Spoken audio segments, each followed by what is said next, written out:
Alhamdulillahi Rabbil Alamin. Wassalat wassalamu ala nabina Muhammadin wa ala alihi wa sahbihi ajma'in amma ba'd. Donc pour ceux qui attraperaient la série en cours de route, on est au deuxième cours concernant les noms divins. On avait fait une introduction hier. Aujourd'hui, on va faire une deuxième introduction en commençant par les mérites d'invoquer Allah subhanahu wa ta'ala par ses noms les plus beaux et qui plus est par son nom le plus grand. Donc le shir nous dit يكفي في فضل الدعاء بها أن الله أمر عباده أن يدعوا بها قال تعالى ولله الأسماء الحسنى فادعوه بها وذروا الذين يلحدون في أسمائه سيجزون ما كانوا يعملون كما في سورة الأعراف verset 180. Le cheikh nous dit il suffit déjà comme mérite à invoquer Allah subhanahu wa ta'ala par le biais de ses noms les plus beaux que c'est Allah lui-même, Azza wa Jal, qui a ordonné à ses serviteurs de faire ainsi. Comme dans le verset que nous avions vu hier, où Allah Azza wa Jal nous dit dans le verset 180 de la sourate Al-A'raf, et à Allah appartiennent les noms les plus beaux, alors invoquez-le par leur biais. Et délaissez ceux qui mécroient en ces noms. Ils récolteront ou ils seront rétribués pour ce qu'ils ont œuvré.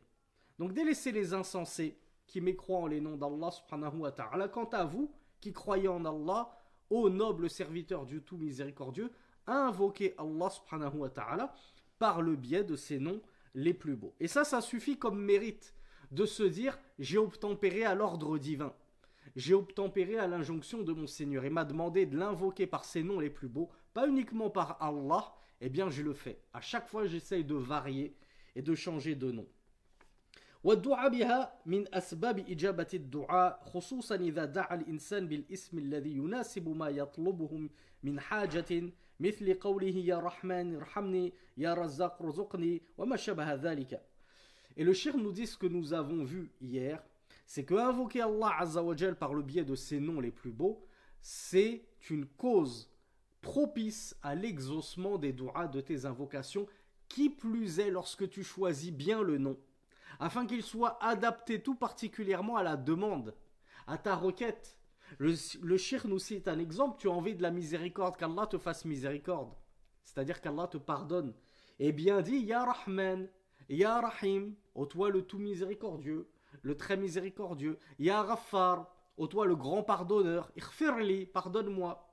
Ô Allah, lorsque tu as besoin de subsistance, et qu'Allah t'accorde de l'abondance, dis Ya Razzaq, et ainsi de suite. Ô toi le grand pourvoyeur à la subsistance, subviens à ma subsistance. Donc le shir nous dit que ça fait partie des meilleures causes qui sont les plus propices à t'apporter l'exaucement de tes requêtes et de tes besoins. Et plus particulièrement, et qui plus est, lorsque tu invoques Allah par son nom le plus grand. Alors, je vous pose la question, quand bien même je viens juste d'y répondre. Mais est-ce que tous les noms d'Allah subhanahu wa ta'ala sont égaux en importance et en grandeur? Bien entendu que non, puisque nous avons dit qu'il y avait un nom d'Allah subhanahu wa ta'ala qui était le plus grand de tous. Et à votre avis, lequel est-il? Bah oui, tout simplement. C'est tout simplement Allah subhanahu wa ta'ala. Allah, le nom Allah, c'est déjà le nom le plus grand d'Allah subhanahu wa ta'ala. Alors, certes, les savants ont divergé sur la question. Mais l'opinion qui a récolté la majorité des suffrages des savants, c'est que le nom le plus grand pour Allah, c'est déjà Allah. Pourquoi, à votre avis? Alors, je vois qu'il y a Yanis qui m'a apporté la bonne réponse. Alors, il y a Boyan qui me dit car il le mentionne dans le Coran. Ben, c'est vrai que la plupart du temps, lorsqu'Allah parle de lui, eh bien, il se nomme Allah. C'est le nom qu'on retrouve le plus fréquemment employé dans le Coran. Mais également, bravo Abdel Wahid, les savants nous disent que tous les sens des noms d'Allah subhanahu wa ta'ala retournent au nom Allah. Allah, c'est le seul nom, ou c'est l'un des trois noms et on le verra dans la suite, qui à lui seul comprend tout le reste tous les sens du reste des noms d'Allah subhanahu wa ta'ala. Donc c'est un petit peu le nom source, le nom originel duquel découlent tous les autres noms. Donc c'est le nom suprême.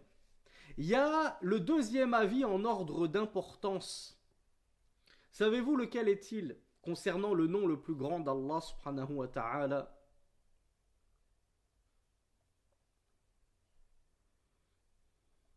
Et je vous enjoins à le mémoriser et ensuite à abonder de dua à Allah en employant ce nom-là. Alors bravo Sonia, bravo Hana.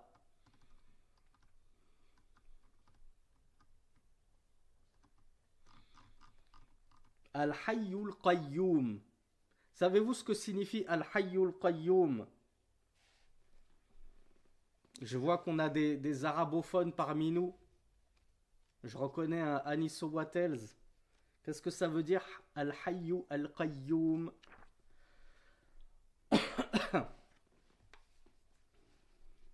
Ah bravo, vous êtes nombreux à le savoir. Al-Hayyu, le vivant, qui ne meurt donc jamais. Al-Qayyum, celui qui subsiste par lui-même. Bien sûr, on va développer chacun des noms d'Allah subhanahu wa ta'ala. Mais c'était juste pour vous dire, il y a le deuxième avis le plus fort chez les savants, c'est que le nom d'Allah le plus grand, le plus suprême de tous, c'est Al-Hayyul Qayyum. Voilà pourquoi, si je pouvais vous faire une recommandation, c'est de souvent invoquer Allah par Al-Hayyu, Ya Hayyu Ya Qayyum. Et il y a une dua d'ailleurs qui commence ainsi, Ya Hayyu Ya Qayyum, bi rahmatika astaghith, aslih li sha'ni kullah, wa la takilni ila nafsi tarfat aynin. Le prophète sallallahu alayhi wa sallam nous a recommandé de lire tous les matins et tous les soirs cette dua.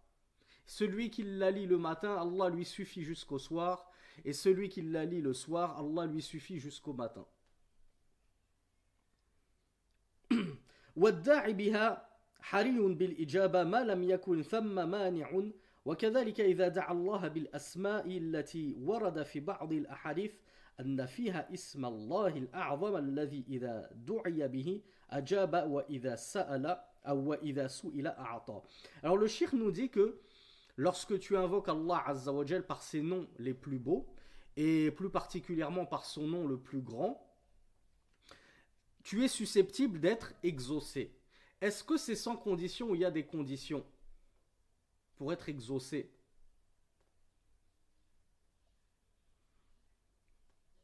Alors je vais plutôt vous poser la question à l'envers, même si Bakary il a apporté la bonne réponse. Est-ce qu'il y a plutôt des empêchements à l'exaucement de mon invocation, quand bien même j'ai invoqué Allah par ses 99 noms? Ah, j'ai appris le poème par cœur, je les ai tous cités dans la même dua pour maximiser mes probabilités d'exaucement.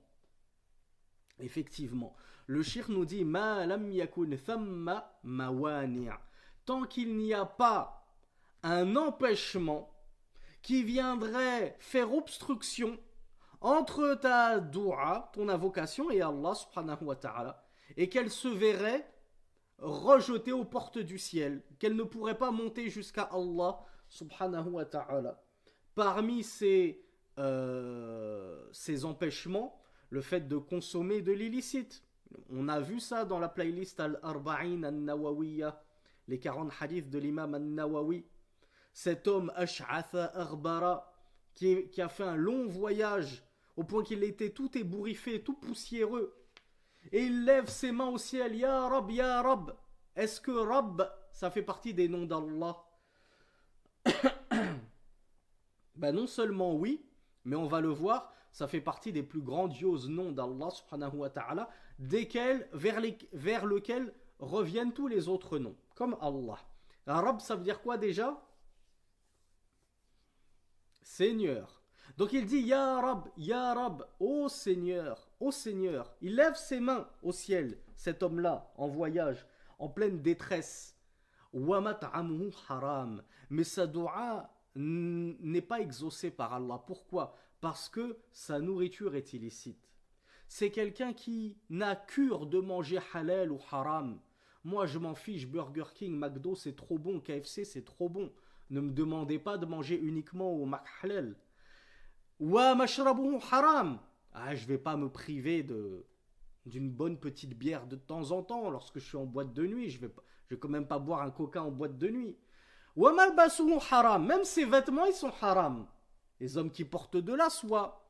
Et ainsi de suite. Et les sœurs, n'en parlons même pas au niveau des tenues vestimentaires. Wa ghudhiya bil haram. Il ne fait que s'alimenter de toutes parts du haram. Fa anna yustajaba lah. Rasulullah nous dit, comment est-ce qu'une telle personne serait exaucée? Il passe sa vie dans le haram.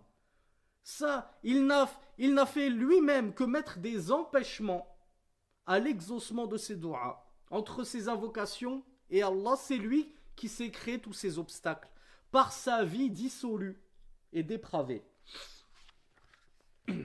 Mais tant que tu essayes d'éviter ces principales sources d'empêchement des exaucements, donc en consommant uniquement le licite, que ce soit l'alimentation ou la boisson, en t'habillant chastement et licitement, et en vivant une vie correcte, saine, loin de toute exubérance, turpitude, dépravation, Inch'Allah, il n'y a pas de raison qu'Allah Azzawajal ne t'exauce pas. Premièrement parce que Allah Azzawajal nous a dit وَإِذَا سَأَلَكَ عَنِّي عِبَادِي وَإِذَا سَأَلَكَ عِبَادِي عَنِّي فَإِنِّي قَرِيبٌ أُجِيبُ دَعْوَةَ الدَّاعِ إِذَا دَعَانِ. Dans Surat Al-Baqarah, la vache, Allah Azzawajal nous dit, et lorsque mes serviteurs te questionnent à mon sujet, je suis proche. J'invoque celui... je ne connais pas les versets par cœur. Je ne connais pas les numéros des versets par cœur. Je suis proche, j'exauce celui qui m'invoque. Donc déjà, Allah nous dit qu'il exauce celui qui l'invoque. Si, justement, il n'y a pas d'empêchement. Mais imagine qu'en plus de tout cela, toi, tu multiplies encore les causes d'exaucement. Tu vas placer ces doigts dans des moments tout particuliers. Là, on n'est pas dans un cours sur la doua, hein. Des cours sur les invocations, mes chers frères et sœurs, on en a donné pléthore. Là, on est juste dans un cours sur les Asma'ul Husna, les noms divins. Mais c'est juste à titre de rappel. Alors, il y a Hafsa qui me dit que c'est le numéro 186.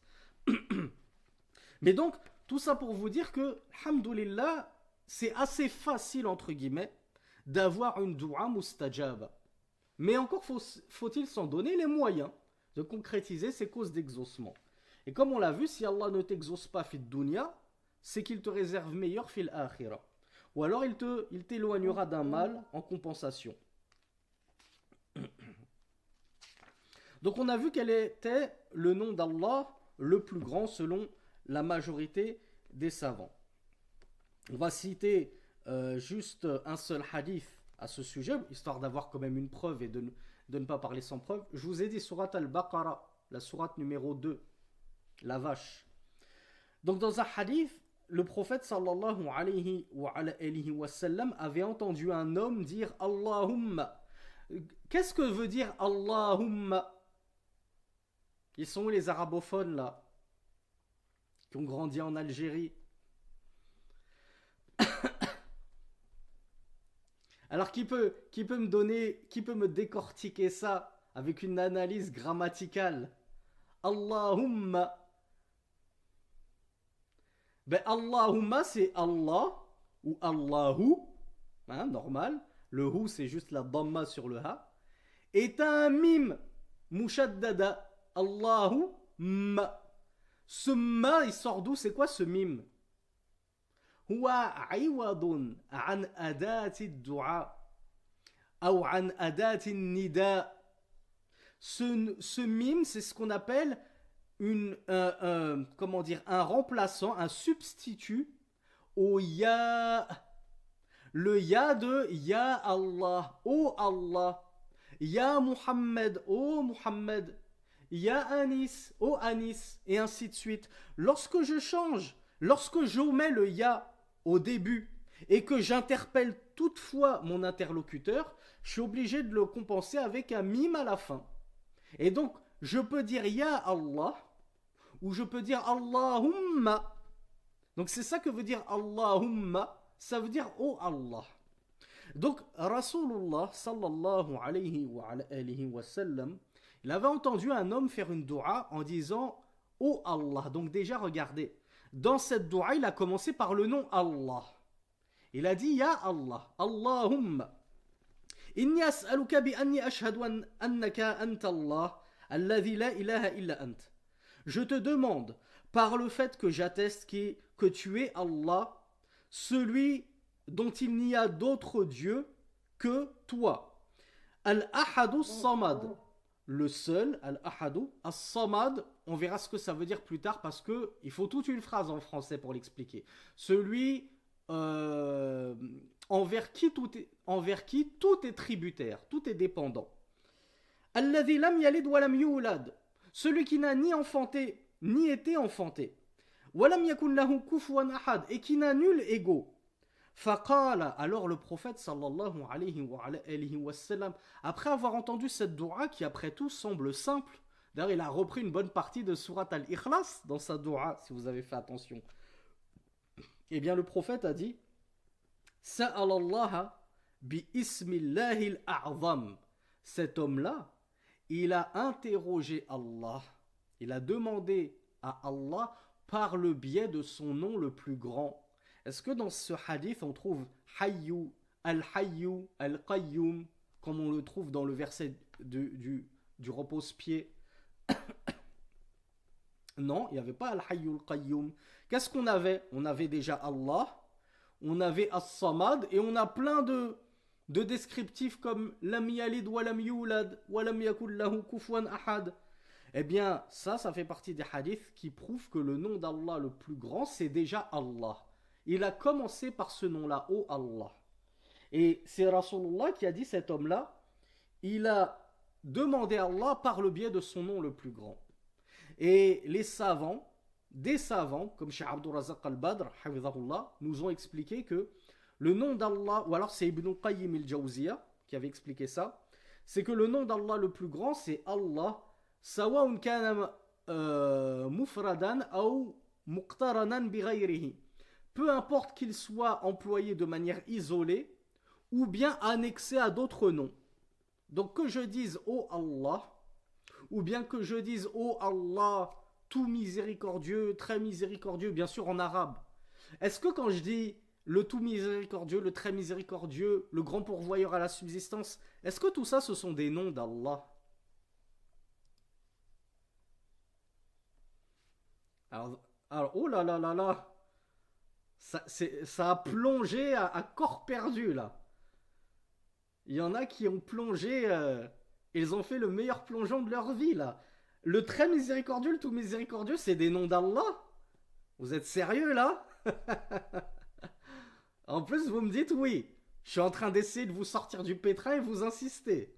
C'est un effort modeste de traduction des noms d'Allah subhanahu wa ta'ala. C'est comme si vous me disiez au nom de Dieu, le très clément, le tout miséricordieux, c'est un verset du Coran.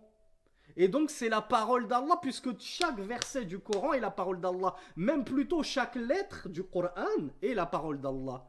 Donc toi tu es en train de me dire au nom de Dieu, clément, miséricordieux, c'est la parole d'Allah. Allah a dit ça? C'est Allah qui a fait descendre cette parole-là au nom de Dieu, le clément, le miséricordieux? Bon, pas du tout. C'est de la traduction.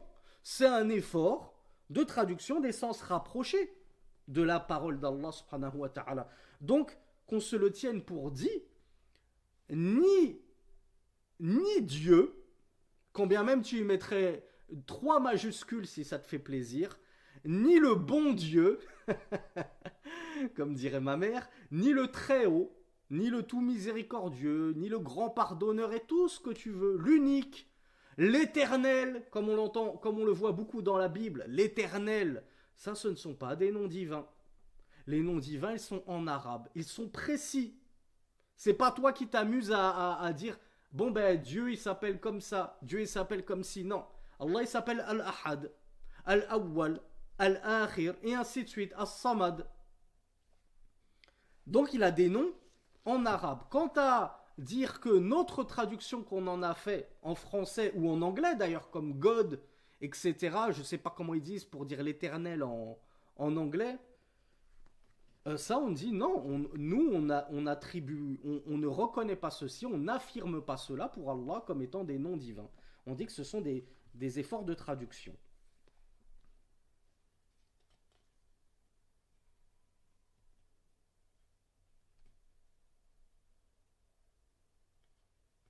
Et Cheikh Ibn Sa'di de commenter et de nous dire, lorsque la personne va invoquer Allah par l'un de ses noms, parmi ces noms glorieux. Hein. Tous les noms d'Allah sont beaux. On dit Al-Asma ou Al-Husna. D'ailleurs, on n'a pas dit ce que signifiait Al-Husna. C'est quoi la racine de Husna? Ça vient de quel terme, Husna? Husna, c'est le féminin de Ahsan. Comme Kubra, c'est le féminin de Akbar. Donc, Ahsan, ça veut dire quoi?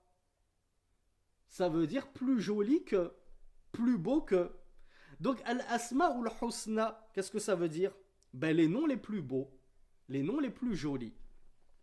Donc, le Cheikh Abdurrahman ibn Sa'di nous dit que celui qui va invoquer Allah Azza wa Jal par le biais de ses noms les plus beaux, avec, petite condition, présence du cœur. Pourquoi le Cheikh nous dit présence du cœur?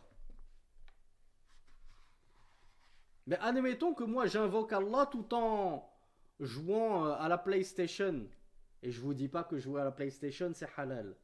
Mais admettons, tu joues à FIFA, ou tu nous fais comme l'autre clown de Red Azer, et tu joues à un jeu de coq qui saute sur des piliers, et tu nous fais du soi-disant du zikr.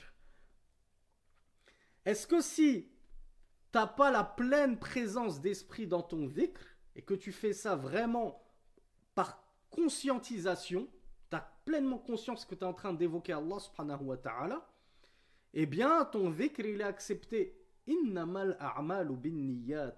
Les œuvres ne valent que selon leur intention. Elles ne sont prises en considération que par leur intention. C'est le tout premier hadith qu'on apprend quand on est enfant, qu'on a 3-4 ans. Et tu as des influenceurs canadiens, à 30 piges, ils l'ont toujours pas compris. Ils ont toujours pas compris que ça servait à rien de fanfaronner comme ça pour des likes, pour des vues, à vouloir faire rire la galerie, alors que tes œuvres, elles sont rejetées. Premièrement parce qu'il y a un manque d'ikhlas terrible, et deuxièmement parce que tu as contredit le suivi de la sunna, le suivi du prophète sallallahu alayhi wa sallam. Or, ce sont les deux conditions sine qua non pour que ton œuvre soit acceptée. Il faut qu'elle soit faite pour Allah uniquement, en dehors de tout associé, et il faut qu'elle soit faite en conformité avec la sunna. Donc si ton dhikr, quand bien même tu l'aurais fait vraiment pour Allah, non pas pour faire rire les gens et pour amuser la galerie, mais que tu le fais d'une manière que le prophète sallallahu alayhi wa sallam n'a pas apporté, eh bien ton dhikr, ton rappel, ton évocation, elle est rejetée. Et si elle est rejetée, penses-tu que tu vas en être récompensé? Ben non, tu n'en récolteras que la fatigue et que l'humiliation publique des gens qui te prennent en dérision. Donc voilà pourquoi le Cheikh Abdurrahman ibn Sa'di nous rappelle cette règle fondamentale, c'est que lorsque j'invoque Allah, je dois avoir une présence d'esprit, une présence du cœur. Voilà pourquoi le prophète sallallahu alayhi wa sallam avait dit dans un hadith Inna Allah la yastajibu an qalbin ghafilin lahin. Certes, Allah n'exauce pas, c'est-à-dire l'invocation, d'un cœur distrait, noyé dans la futilité, dans l'insouciance. Donc si tu veux qu'Allah Azza wa Jal t'exauce, on a vu il y avait des conditions par rapport à l'alimentation, l'habillement, la boisson, etc. On voit maintenant une nouvelle condition, c'est déjà d'être concentré dans ta dua. N'est-il pas, mes frères et sœurs, que nous, à notre pauvre échelle humaine, lorsque, imaginons que t'es ton enfant ou t'es un ami, il vient te voir, il est au téléphone comme ça, il se moque éperdument de toi, il te calcule pas, et il te dit comme ça, du genre, toi t'es en train de manger un sandwich et il te fait un signe du genre, lâche-moi un morceau. Et il est comme ça comment on appelle ça, dans une désinvolture stupéfiante. Il est là. Est-ce que ça te donne envie de partager de lui lâcher un croc, comme on dit? T'as envie de lui dire, mais qu'est-ce qu'il y a? Il veut que je lui donne aussi à la petite cuillère? Et il veut que je lui mette une paille dans ma canette et que je lui mette à la bouche aussi. Et il veut que je déglutisse à sa place aussi pendant qu'il y est. Ça te donne pas envie, tu vois. Cette personne ne te donne pas de considération. T'as pas envie de lui faire plaisir. Allah Azzawajal, il voit que son serviteur ne lui donne aucune considération. Il fait du dhikr, et comme je vous l'ai dit, il joue à un jeu sur ordinateur, Flappy Bird, Angry Bird, je sais pas quoi, ou la PlayStation, ou n'importe quelle autre distraction. Mais Allah Azzawajal n'a pas besoin de ton demi-dhikr, de ta moitié de dhikr à moitié concentré, si ce n'est totalement déconcentré. Donc, parmi les choses les plus importantes, la présence du cœur lorsque j'invoque Allah Azzawajal. Et alors là, le cheikh nous dit, si tu fais cela avec humilité pour Allah subhanahu wa ta'ala, donc lorsque j'invoque Allah, c'est par humilité, je ne l'invoque pas avec gloriole et condescendance, comme si j'avais pas à me rabaisser devant lui, subhanahu wa ta'ala, eh bien, combien peu sera rejeté ta dua, nous dit le cheikh Abdurrahman ibn Sa'di. C'est-à-dire que là, tu auras mis bi-iznillah, toutes les probabilités de ton côté pour être exaucé. Et si tu n'es pas exaucé, c'est que vraiment Allah Azzawajal te réserve encore meilleur, ne t'en fais pas. Et ça, on l'a déjà étudié. Alors par rapport à la parole, le nom d'Allah le plus grand, c'est Allah, peu importe qu'il soit employé seul ou avec d'autres noms. En fait, c'était la parole de Cheikh Abdurrahman ibn Sa'di. Alors maintenant, on passe à notre dernière partie de notre introduction. Et ça, c'est une partie très importante. Ça va peut-être être une nouveauté pour certains d'entre vous, parce que, alhamdoulilah, je suis content, je vois qu'on a toujours de nouvelles personnes qui nous découvrent et que j'ai le plaisir de découvrir en retour. Mais pour les vieux de la vieille, les vieux de la veille, c'est ça, hein. Les vieux de la vieille, c'est problématique. Les vieux de la veille, c'est meilleur. Donc pour les vieux de la veille qui ont l'habitude, ça va être une bonne séance de révision sur les différentes catégories de tawhid. Alors les vieux justement qui étaient là la veille, et même avant cela, c'est quoi les différentes catégories de tawhid qu'on a vu dans pas plus tard que le séminaire précédent? Bravo. Tawhid. Alors prenez maintenant que vous êtes des quattro arabophones, hein, je ne vais pas dire que vous êtes demi-arabophones, vous êtes quattro arabophones, d'accord? On a un petit quart de langue arabe, ne serait-ce qu'avec tous les mots qu'on se fatigue à apprendre et à vous enseigner depuis je ne sais combien d'années. Donc maintenant, je vais essayer, lorsque j'ai des mots techniques à sortir en religion, d'essayer de prendre l'habitude de les sortir en arabe. On ne va pas passer notre vie à parler la langue de Molière. Donc, Tawhid al-Rububiya, Tawhid de la Seigneurie, Tawhid al-Uluhiya, qui s'appelle également Tawhid al-Ibada, c'est le Tawhid de la divinité, qui concerne nos adorations. On l'a expliqué dans le séminaire précédent. Tawhid al-Rububiya, il concerne Allah subhanahu wa ta'ala. Tawhid al-Uluhiya, il concerne nos adorations. C'est nos adorations qu'on doit unifier. Souvenez-vous ce qu'on avait dit par rapport au terme unifié. Et enfin, troisième catégorie, Tawhid al-Asma'i wa Sifat. Le monothéisme d'Allah Azzawajal dans ses noms et ses attributs. Alors, le cheikh nous dit هذه الأنواع دل عليها الكتاب والسنة. On la trouve où cette classification? Le cheikh nous dit on la trouve dans le Coran et la Sunna. Oui, Allah Azzawajal n'a pas dit dans le Coran sachez que mon monothéisme est sort de trois catégories. Mais c'est ce qu'on appelle bil istiqra. En lisant consciencieusement le Coran, en le méditant, on se rend compte que le tawhid, le monothéisme, il revêt plusieurs aspects. Et qu'il y a certaines personnes qui vont feindre d'adhérer au monothéisme en disant par exemple « Je reconnais qu'il n'y a qu'un seul créateur, je reconnais qu'il n'y a qu'un seul Seigneur », comme le faisait qui?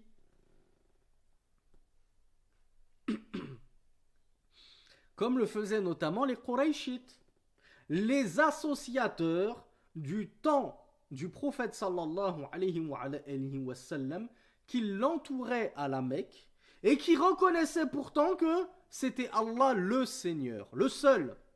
Les autres idoles là qu'on adore en dehors d'Allah, c'est pas des seigneurs, elles ont rien créé. Elles font ni vivre ni mourir. Elles donnent pas la subsistance. Elles n'organisent pas le monde. Subhanallah, tous les aspects de Ar-Rububiyya, de la Seigneurie, il les conférait à Allah. Est-ce que Allah Azza wa Jal, pour cette reconnaissance de sa Seigneurie, il les a considérés musulmans? Non.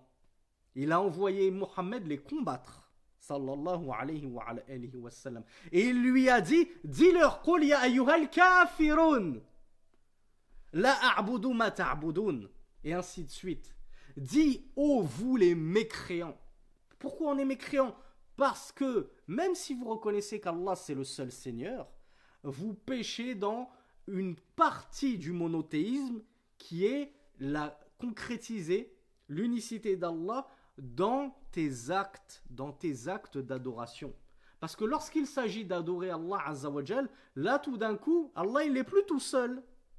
Tu vas ramener d'autres qu'Allah Azza wa Jal dans ton culte. Tu vas commencer à invoquer des saints, tu vas commencer à immoler pour des djinns, tu vas commencer à te prosterner devant tel et tel, des anges, etc. Donc, c'est en étudiant consciencieusement le Coran, et en le lisant avec recueillement et méditation, qu'on comprend que le monothéisme d'Allah Azza wa Jal, il n'est pas aussi simpliste que ne se le représentent certains. Et ces mêmes gens qui ont tellement simplifié leur compréhension du tawhid qu'ils sont justement tombés dans le shirk sans même s'en rendre compte. Comme me le dit notre frère Anisso, comme ceux qui vont voir des marabouts pour guérir. Je dis la ilaha illallah, il n'y a d'autre Dieu qu'Allah, et dès que je suis malade, au lieu de placer toute ma confiance et mes espoirs en Allah, je vais voir un marabout qui me fait marcher sur des feuilles de pissenlit ou de je sais pas quoi, qui me tape avec une baguette et qui me dessine des signes sataniques et qui murmure des incantations loufoques dans une langue limite étrangère, etc. Ben regarde comment tes actes contredisent ce que tu prétends, ce à quoi tu prétends avoir adhéré, la ilaha illallah. Donc c'est pour ça qu'il faut faire très attention, mes frères et sœurs, à bien concrétiser en réalité at-tawhid, notre monothéisme, et de faire attention à le réviser fréquemment. Et souvenez-vous ce qu'on disait hier, à faire une belle introspection, à nous regarder dans un miroir et nous dire, est-ce que je suis toujours sur la voie de la droiture ou j'ai commencé à vriller un peu quand j'ai fait ceci et cela? Et alhamdoulilah, rassurez-vous mes frères et mes sœurs, Allah Azza wa Jal, même le shirk dans lequel tu es tombé, il te le pardonne. Mais à une condition. C'est quoi cette condition? Elle est toute simple en réalité. Sur le papier, il n'y a pas plus simple. C'est juste que tu lui demandes de te pardonner ce shirk. Que tu t'en repentes sincèrement à tauba. T'as juste, je dis juste avec des guillemets parce que quand on le dit, ça paraît simple. T'as juste à te repentir. Je suis tombé dans le shirk akbar, le grand polythéisme. J'ai commis un acte de grand polythéisme. Comment je peux rencontrer Allah avec? Mais tout simplement en m'en repentant avant la mort.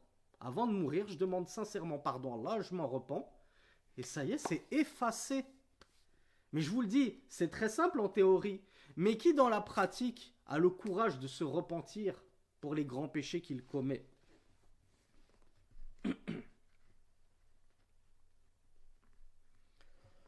Alors, le shirk donc nous fait, avant de rentrer dans le cœur du sujet du monothéisme des noms et attributs d'Allah, et qui plus est l'explication des noms d'Allah, il nous fait...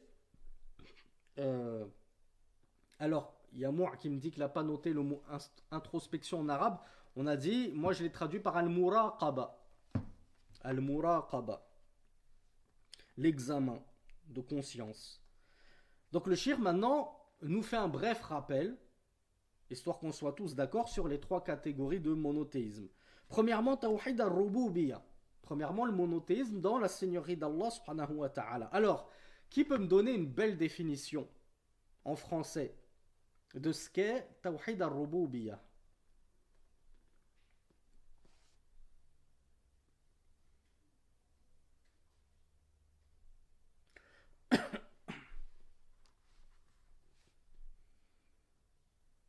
Alors, Amina nous dit unifier Allah dans ses actes Ça démarre fort.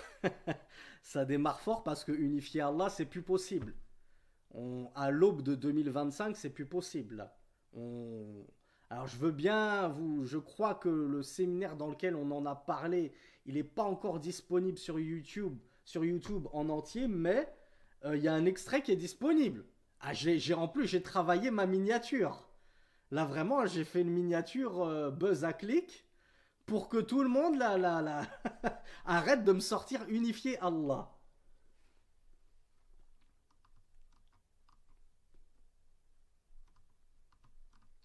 Il y en a beaucoup qui m'ont dit unifier Allah en plus.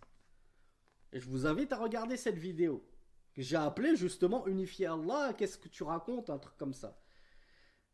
Donc, le shir nous dit Ifradullah bil khalqi wal mulki wat tadbir. Alors, moi, je traduis justement Ifradullah soit par monothéiser Allah, parce que c'est très parlant, c'est très joli, islamiquement parlant, mais francophoniquement parlant, ça ne veut rien dire, ça n'existe dans aucun dialecte patois. Par contre, ce qui existe, c'est le mot singularisé. Et ça, vraiment, tu ne trouveras pas de mot plus exact et de définition et de traduction plus exacte que singularisé. Donc c'est le fait de singulariser Allah. Qu'est-ce que ça veut dire? Ça veut dire qu'Allah, tu le singularises, c'est-à-dire que tu le particularises, il devient le seul dans Ar-Rububiyya. Donc singulariser Allah Azza wa Jal dans quoi? Dans le fait, dans Al-Khalq, Wal-Mulk, Wat-Tadbir. Le shir ici nous a cité trois aspects, trois caractéristiques de la seigneurie. Il y a la création, Al-Khalq, il y a Al-Mulk, la possession, la royauté, et il y a At-Tadbir, l'agencement, l'organisation du monde. Est-ce qu'on peut rajouter quelques autres attributs qui particularisent Allah en tant que Seigneur et qui font que c'est le seul Seigneur? Nul ne peut lui disputer ses attributs de seigneurie, que sont la croyance, la royauté, l'organisation du monde. Bravo, il y a donner la vie et la mort. Allah, c'est le seul qui donne la vie et qui donne la mort. Et il y a le fait de pourvoir la subsistance de toutes les créatures de son royaume. Ça, c'est ce qui particularise Allah en tant que Seigneur, contrairement aux divinités des associateurs qui reconnaissaient que leur divinité était bien incapable de faire cela. D'où la distinction entre un Seigneur et une divinité. Seigneur, Rabb, divinité, Ilahun. Ilahun, notez bien ce nom, Ilahun. D'où la formule La ilaha illallah. Nous, ce qui nous intéresse en tant que musulmans, c'est d'affirmer qu'il n'y a qu'un seul Seigneur en dehors d'Allah. C'est d'affirmer qu'il n'y a qu'un seul créateur en dehors d'Allah. Ben non. C'est pas pour ça qu'Allah Azza wa Jal nous a fait descendre des messagers, qui nous a fait descendre des livres, puisque les polythéistes de Quraysh le reconnaissaient déjà. Mohammed sallallahu alayhi wa sallam, quand il est allé les voir, il leur a dit qui a créé les cieux et la terre. Ils disaient mais c'est Allah. Et ils reconnaissaient que c'était Allah le seul créateur. Ils n'ont jamais dit c'est Allah, c'est Al-Uzza, etc. Donc le but de la ilaha illallah, c'est pas d'affirmer qu'on n'a qu'un seul Seigneur. C'est d'affirmer qu'on a une seule divinité qui mérite d'être divinisée, qui mérite l'adoration. D'où l'explication de la ilaha illallah qui signifie il n'y a de Dieu ou de divinité digne d'adoration, méritant l'adoration, si ce n'est Allah. Parmi les preuves du tawhid al-rububiyyah, le cheikh nous cite قل لمن الأرض ومن فيها إن كنتم تعلمون سيقولون لله قل أفلا تذكرون قل من رب السماوات قل من رب السماوات السبع ورب العرش العظيم سيقولون لله قل أفلا تتقون قل من بيده ملكوت كل شيء وهو يجير ولا يجار عليه إن كنتم تعلمون سيقولون لله قل فأنا تسحرون. Dans la sourate Al-Mu'minun, les croyants, du verset 84 au verset 89, là le cheikh il a cité le meilleur enchaînement de versets qui prouve la seigneurie d'Allah et son unicité dans la seigneurie. Allah Azza wa Jal nous dit Donc il ordonne à Mohammed de poser la question aux infidèles, aux associateurs, pour voir est-ce qu'ils reconnaissent qu'Allah est le seul Seigneur. S'ils le reconnaissent, ben Allah dit à Mohammed de leur dire, mais alors ne raisonnez-vous donc pas? Ne réfléchissez-vous donc pas? Si vous n'avez qu'un seul Seigneur, pourquoi est-ce que vous adorez autre que lui? Normalement, seul le Seigneur est digne d'adoration. Celui qui n'est pas capable de créer, de te donner la vie et la mort, de pourvoir à ta subsistance, en quoi mérite-t-il la moindre de tes adorations? Donc, sourate les croyants, du verset 84 au verset 89, Allah nous dit, à qui appartient la terre ainsi que ceux qui y sont, c'est-à-dire ceux qui la peuplent, ceux qui reposent dessus, que ce soit les animaux, les djinns, les hommes. Si vous savez, ils diront alors, qu'est-ce qu'ils diront, les infidèles? Est-ce qu'ils vont dire c'est à Jésus, c'est à Allah, etc. Les infidèles répondaient, lorsqu'on leur posait la question, à Allah. Regardez comme ils le témoignaient contre eux-mêmes de l'unicité d'Allah, mais dans sa seigneurie, malheureusement, uniquement. Dit, ne vous rappelez-vous donc pas que vous n'avez qu'un seul Seigneur, et donc que vous ne devez adorer que lui, et ne vouez vos adorations qu'à lui. Dit, qui est le Seigneur des 7 cieux et le Seigneur de l'immense trône? Et ils diront à Allah, c'est-à-dire les 7 cieux et le trône appartiennent à Allah seul. Dit, ne craignez-vous donc pas le polythéisme, d'adorer autre qu'Allah alors que vous reconnaissez que l'immense trône, seul Allah en est le détenteur. Il n'appartient à personne d'autre que lui. Nul ne peut lui disputer. Pourquoi tu vas adorer quelqu'un qui est en dessous de lui? Dit, dans la main de qui résident les royaumes de toutes choses, ou les propriétés de toutes choses, ou la propriété de toutes choses. Tandis que c'est lui qui secourt, et nul ne peut secourir à ses dépens. Si Allah ne veut pas te secourir, personne ne pourra te secourir aux dépens d'Allah, contre la volonté d'Allah. Si vous savez, ils diront à Allah. C'est-à-dire, c'est dans la main d'Allah que réside la propriété de toute chose. Et c'est Allah qui secourt qui il veut et que personne ne peut secourir à ses dépens autrui. Dis, comment pouvez-vous être à ce point ensorcelé? Pour lorsque vous avez une immolation à faire, une invocation à faire, une prière à faire, au lieu de la faire à Allah et de la vouer à Allah seul, vous la détournez à un autre que lui qui ne possède rien de tout cela. Ça, c'est le tawhid de la seigneurie. Deuxième tawhid, qui est le plus important en termes de soins, c'est-à-dire c'est celui envers lequel on doit conférer le plus de soins, le plus d'attention, parce que c'est celui dans lequel le plus de monde a péché. Les savants nous disent qu'il y a très peu de gens sur Terre. C'était surtout vrai à l'époque des prophètes qui associaient dans la seigneurie, qui avaient plusieurs seigneurs, qui attribuaient plusieurs seigneurs. On a les majous. Mais les mages, les zoroastriens, c'était une minorité dans l'histoire de l'humanité.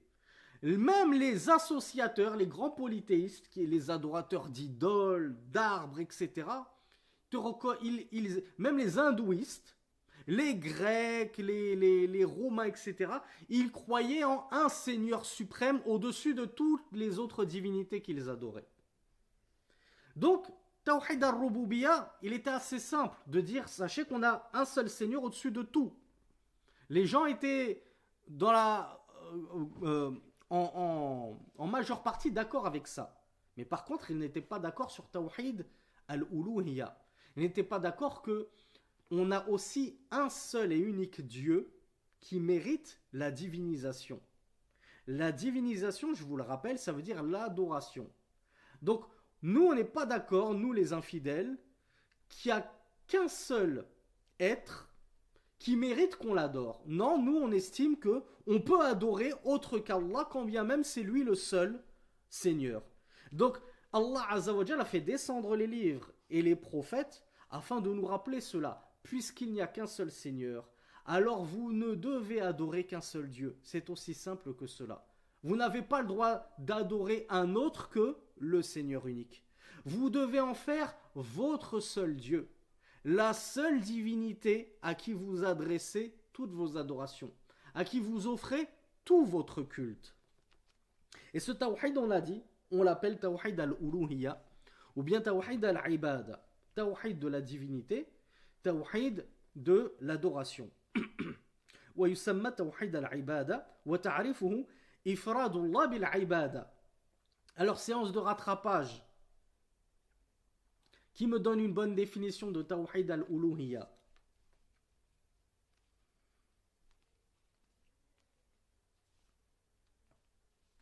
Ça, il n'y a plus personne qui ose. Plus personne n'ose parler là. Tout d'un coup, il y a eu un silence de mort. Alors, Bakary, c'est juste.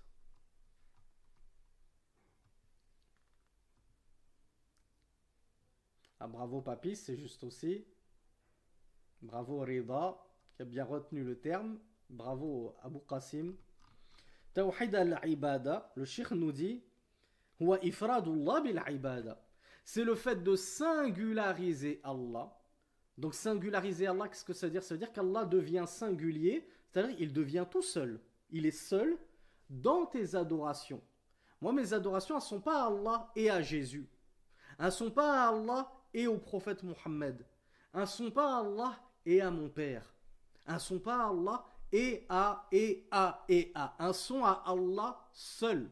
Et ça, singulariser Allah, subhanahu wa ta'ala, dans mes adorations. Et là, je peux dire unifier, mais pas unifier Allah.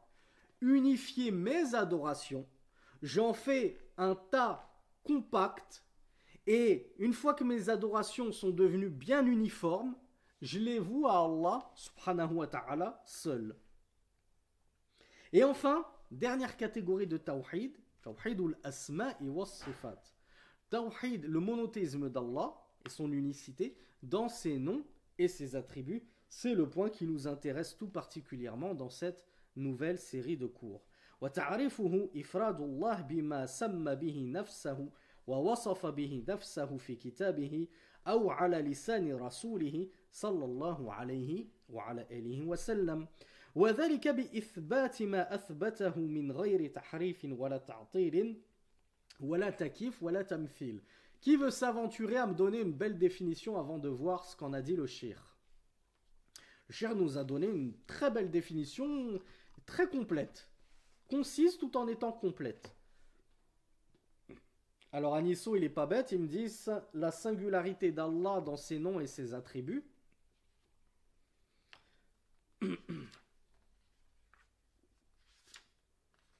Ce qui est vrai, hein, singulariser Allah dans ses noms et ses attributs. Mais je vais vous poser une question. Allah Azza wa Jal ne s'appelle-t-il pas Al-Karim? D'où le prénom Abdul Karim, qui est devenu odieusement, lorsque certains ont fait la hijra en sens inverse, et qui sont arrivés en France, c'est devenu Crimo. Abdul Karim, c'est devenu Abdelkrim, et Abdelkrim, c'est devenu Crimo. Wala hawla wala quwwata illa billah. Comment dénaturer l'un des plus beaux noms d'Allah subhanahu wa ta'ala? Al-Karim. Je vous dis ça parce que mon père, jusqu'à ce que j'étudie la langue arabe en Égypte, j'avais jamais compris que mon père s'appelait Abdul Karim. Parce que j'ai toujours entendu Crimo, Crimo, Crimo à la maison. Crimo, ça vient de Karim. Et normalement, c'est Abdul Karim. Mais il n'y a pas de mal à dire Karim. Mais c'est mieux de dire Abdul Karim. Al-Karim, c'est quoi? Le généreux. Regardez, Crimo, on est passé de le généreux, le serviteur du très généreux à Crimo. Là n'est pas le sujet. On revient à Al-Karim. Al-Karim, Allah Azza wa Jal, c'est le très généreux. Est-ce que moi je peux qualifier un frère que j'aime beaucoup, mon cousin préféré qui me paye toujours des bons sandwichs, des bons restos, je dis Huwa Karim, un Faisal, Karimun Jiddan, mon cousin préféré Faisal, Karim, il est très très généreux. Est-ce que je peux dire ça? Est-ce que je peux le décrire par ce nom alors que Allah il s'appelle Al-Karim? Ah, bravo. On peut dire Karim parce que c'est un adjectif, il est généreux, Karim, mais je ne peux pas dire Huwa al-Karim. C'est le généreux. Parce que lorsque je mets alif ou lam devant, ça devient le alif lam de at-ta'rif, du défini. Vous connaissez en français l'indéfini et le défini. Un chien, indéfini, ça peut être n'importe lequel, et le chien. Je veux que tu donnes à manger au chien, c'est-à-dire à le chien, à ce chien. Et sinon, c'est je veux que tu donnes à manger à un chien, indéfini. Tu peux nourrir n'importe lequel. Donc, lorsque je dis Karimun, c'est indéfini. Ça peut être un adjectif. Et Allah subhanahu wa ta'ala a décrit le prophète Muhammad sallallahu alayhi wa sallam par un adjectif qu'on retrouve carrément dans l'un de ses noms les plus sublimes. Savez-vous lequel est-il?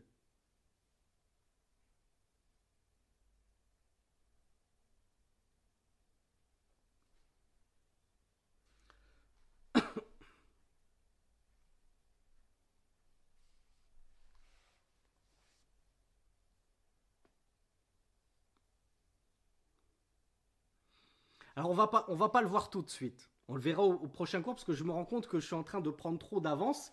Et après, lorsqu'on va arriver sur ces noms-là, j'aurai plus de matière. Et je vais essayer de... Après, je vais essayer de meubler bêtement. Donc, je n'en dis pas trop. Je reviens juste à mon exemple sur Karim al-Karim. Donc, lorsque c'est Karim, c'est un adjectif. Je peux l'employer pour un autre qu'Allah subhanahu wa ta'ala. Mais c'est pas n'importe quel adjectif. On verra, il y a un adjectif, par exemple, qui n'est réservé qu'à Allah Azza wa Jal. Mais et Al-Karim, là c'est le nom divin. Et donc on en revient à notre singulariser Allah dans ses noms et ses attributs. C'est-à-dire que dans les noms d'Allah comme Al-Karim, Ar-Rahim, Ar-Rahman, je ne peux employer ces noms que pour Allah.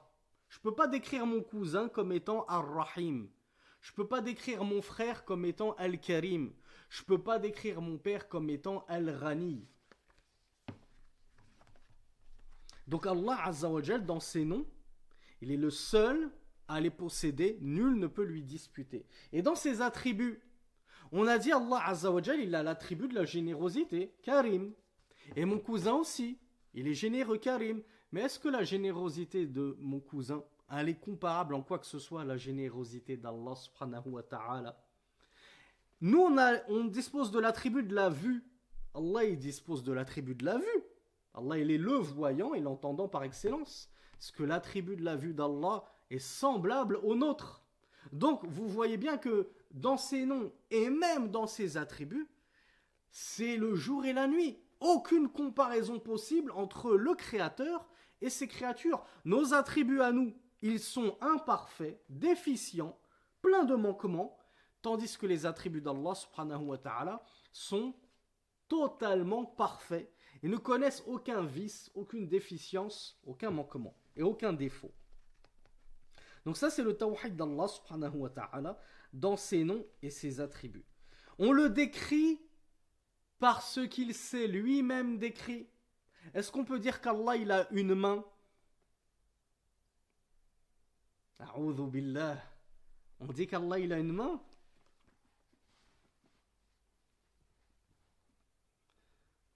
Alors non seulement il en a une, mais il en a deux. Mais encore une fois, c'est un attribut d'Allah subhanahu wa ta'ala. C'est Allah azza wa jal qui nous dit dans le Coran qu'il a deux mains. Lorsqu'il nous dit, en citant l'histoire entre Adam et Iblis, et qu'il a dit à Satan, qu'est-ce qui t'a empêché de te prosterner devant celui que j'ai créé de mes deux mains? Et on en trouve on trouve d'autres narrations au sujet des mains d'Allah dans le Coran, et on en trouve encore pléthore dans la Sunna. Donc on comprend que Allah Azza wa Jal, il est doté de l'attribut de la main. Mais de la même façon qu'on a dit que la vue d'Allah et la générosité d'Allah n'étaient pas semblables à notre vue et à notre générosité, eh bien l'attribut de la main d'Allah subhanahu wa ta'ala n'est pas semblable à notre attribut de la main. La main d'Allah Azza wa Jal n'est pas comparable à notre main humaine. Et on sait que la main d'Allah, elle est parfaite. Elle sied à sa majesté. Tandis que notre main, elle est imparfaite. Moi, je suis incapable de tenir une balle de basket taille 7. Comme les joueurs de NBA. C'est une main parfaite, ça. Je suis même pas fichu de tenir une balle de basket. Je me coupe, je saigne pendant une semaine, etc., etc. C'est tout sauf une main parfaite. Donc nos attributs, on l'a dit, ils sont imparfaits. Plein de manquements, de défauts. Les attributs d'Allah, subhanahu wa ta'ala, ils sont sur la perfection absolue, ils ne contiennent aucun défaut. Mais ce n'est pas parce qu'on a peur, comme certains, de tomber dans l'anthropomorphisme, qu'on va dire non, non, Allah il n'a pas de main, Allah il n'a pas de face, Allah il n'a pas de pied. Quand bien même tout ça c'est rapporté dans le Coran. C'est même pas la Sunna. Mais allez, d'accord, on va pas commencer à piocher dans Bukhari, etc. Juste le Coran. On est tous d'accord sur le Coran, non? Pour ceux qui sont coranistes, ouais, le Coran seul. Et dans le Coran, il n'y a pas l'attribut de la main, l'attribut de la face, l'attribut du saq, selon une interprétation, la jambe. Mais tout ça, et pourquoi on les affirme? On affirme ce qu'Allah Azza wa Jal s'est affirmé pour lui-même. Et ce que le prophète sallallahu alayhi wa sallam lui a affirmé. Pourquoi est-ce que nous, et de quel droit nous, on va se mettre à rejeter ou bien à nier à Allah des attributs qu'il s'est affirmé pour lui-même, que son prophète a affirmé en confirmation et pour entériner la chose, et nous qui nous croyons plus malins que les grands doctes, et que le prophète sallallahu alayhi wa sallam lui-même, je ne sais de quel droit on va se permettre de nier. Rasulullah nous dit si, et nous on dit non. Si Allah il a une main, nous on dit non, il n'a pas de main. Non, la main c'est une métaphore pour dire sa puissance, sa force, sa majesté, etc. Sa miséricorde, c'est une métaphore pour dire son amour, son désir de pardonner, etc., etc. Eh bien c'est ça, le tawhid dans les noms et les attributs d'Allah. C'est que on reconnaît leur perfection, on associe à Allah personne dans ses noms et ses attributs, on reconnaît que seul Allah les possède selon un aspect de perfection. Et si nous on possède quelques attributs dont le nom est similaire, on sait que dans leur modalité, dans leur essence, dans leur quintessence, dans ce qu'ils représentent, ils ne sont pas similaires à ceux d'Allah. Et en plus, les nôtres, ils sont très imparfaits. Alors que ceux d'Allah, ils sont parfaits. Et donc, qu'est-ce que je dois faire dans cette branche du Tawhid, dans laquelle ont péché beaucoup de personnes? Se sont égarés un grand nombre de musulmans qui se réclament de l'islam. Mais ils se sont fourvoyés. Ils ont glissé très loin dans le chapitre des noms et attributs d'Allah. Et ils prétendent être de véritables monothéistes, tandis qu'ils vont se mettre à dépouiller et à nier à Allah ses noms et ses attributs les plus nobles, les plus glorieux. Ou alors à leur tordre le cou pour les interpréter selon le contraire de ce qu'ils signifient véritablement et de ce qu'en a dit le prophète sallallahu alayhi wa sallam. Voilà pourquoi le cheikh nous a dit, on attribue et on affirme à Allah ce qu'il s'est attribué et affirmé pour lui-même, sans modification, sans altération, sans dépouillement, sans donner de comment. Il y a quelqu'un qui va dire, moi je vais vous expliquer comment il est le pied d'Allah. Non, ça ne nous intéresse pas ton explication. Si ni Allah ni le prophète nous ont expliqué comment était son pied, alors on s'arrête là où ils se sont arrêtés. On n'a même pas envie de savoir qu'est-ce que tu vas bien aller nous chercher et nous raconter comme fable. Donc on ne donne pas de comment. en dehors du peu de modalités dont nous avons une science issue du Coran et de la Sunna. Wala tamthil, et on ne dit pas la main d'Allah elle est comme notre main. Qui ont fait ceci? Qui ont dit Allah il est comme ceci? C'est un vieillard avec une barbe blanche, des mains comme les nôtres, des jambes comme les nôtres, des vêtements comme les nôtres, avec une auréole au-dessus de la tête, assis sur un trône dans les nuages. Les chrétiens, voulez-vous donc ressembler aux chrétiens? Les anthropomorphistes parmi, entre guillemets, les musulmans, ne sont en réalité pas musulmans. Ils sont sortis de l'islam à cause de leur anthropomorphisme. Oui, l'anthropomorphisme, c'est de la grande mécréance. Tu ne peux pas dire qu'Allah est comme sa créature, ou que ses attributs sont comme les attributs de ses créatures.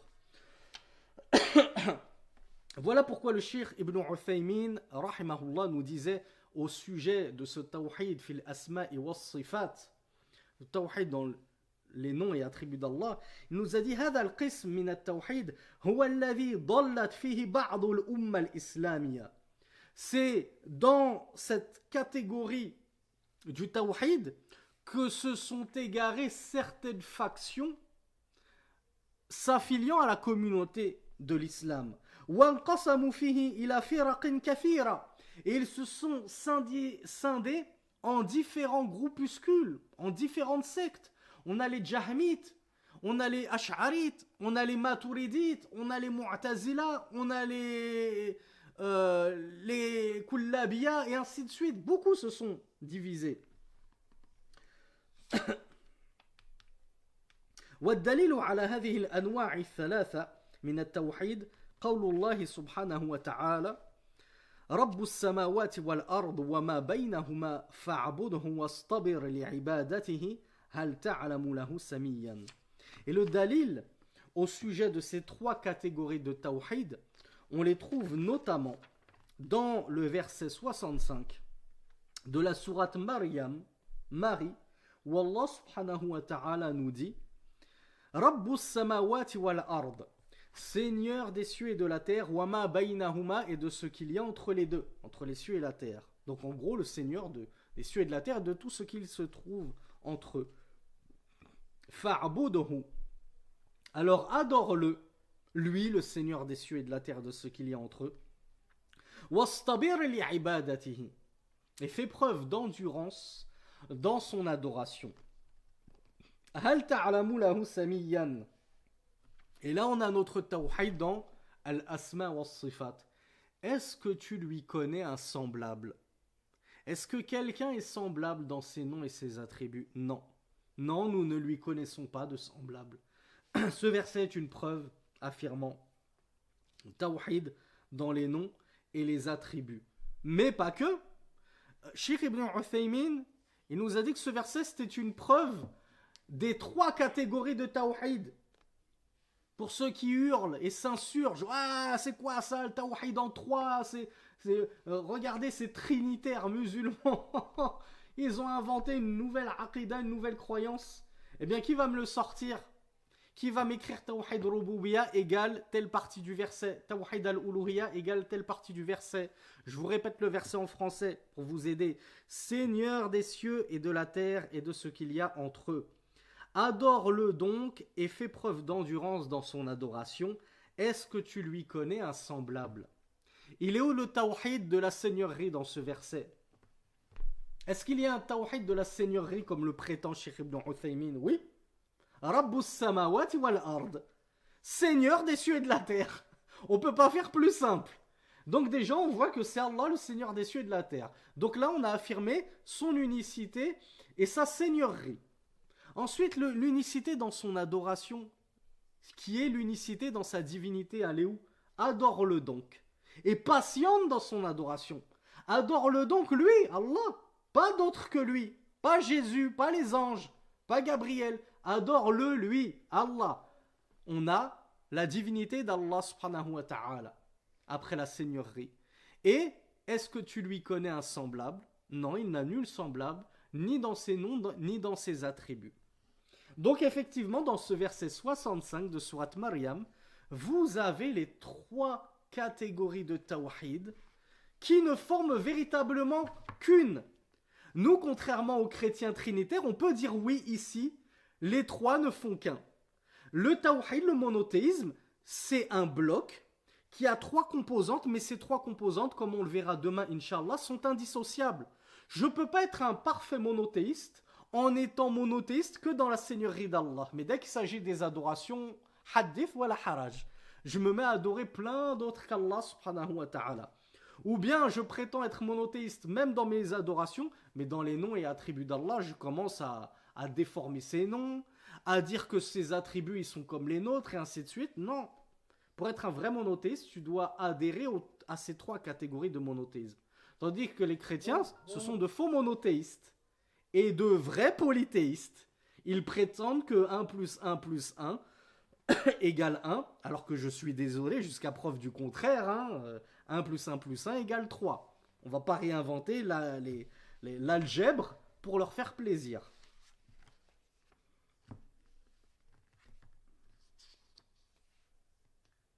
Et on termine avec ces propos du shir. Alors, je termine avec les propos d'Ibn Uthaymin, puis on termine très brièvement avec les propos d'Ibn Sa'di, et puis je vous laisse vous reposer, parce que je vous avais dit que les cours allaient faire entre 45 minutes et 1 heure, et finalement, encore une fois, j'ai débordé. لا بد من الإيمان بأنواع التوحيد الثلاثة جميعا ومن لم يقر بأحد منها فإنه لا تنفعه بقية الأقسام.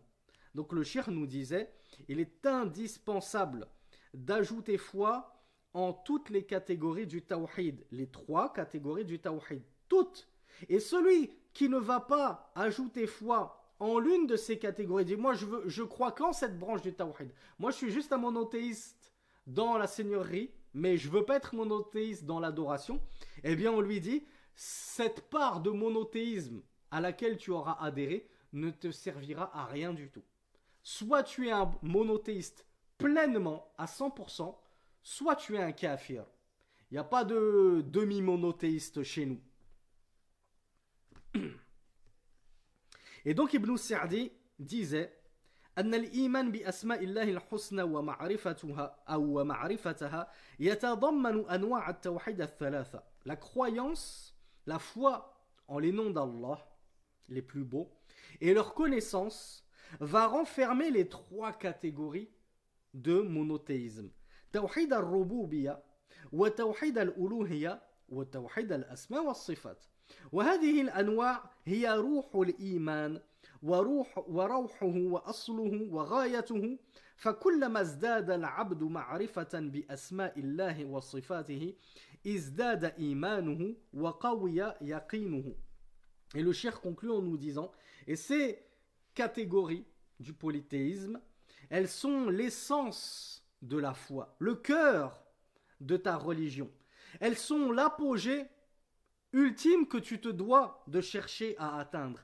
Et à chaque fois que le serviteur augmentera en connaissance des noms et attributs d'Allah subhanahu wa ta'ala, sa foi augmentera et sa certitude se renforcera. Alors on me dit que j'ai fait un lapsus, j'ai dit quoi? À chaque fois que le serviteur augmentera en connaissance des noms et attributs d'Allah, sa foi augmentera et sa certitude se renforcera. Pourquoi est-ce que le Cheikh Abdurrahman ibn Sa'di nous dit que la foi en les noms et les attributs d'Allah, tu as dit, c'est partie de shirk au lieu de tawhid. Bon, je me souviens plus ce que j'ai dit. Vous corrigerez si j'ai fait un lapsus. Le Cheikh Abdurrahman ibn Sa'di, on s'arrête là. Il nous dit que la foi véritable en les noms et attributs d'Allah et leur bonne connaissance, elle est censée renfermer les trois catégories de tawhid. Qui sait comment? Alors Abouayan nous dit, plus tu connais Allah et tu ne peux que le craindre correctement, oui, mais là on en a deux du coup, non? On a deux catégories de tawhid.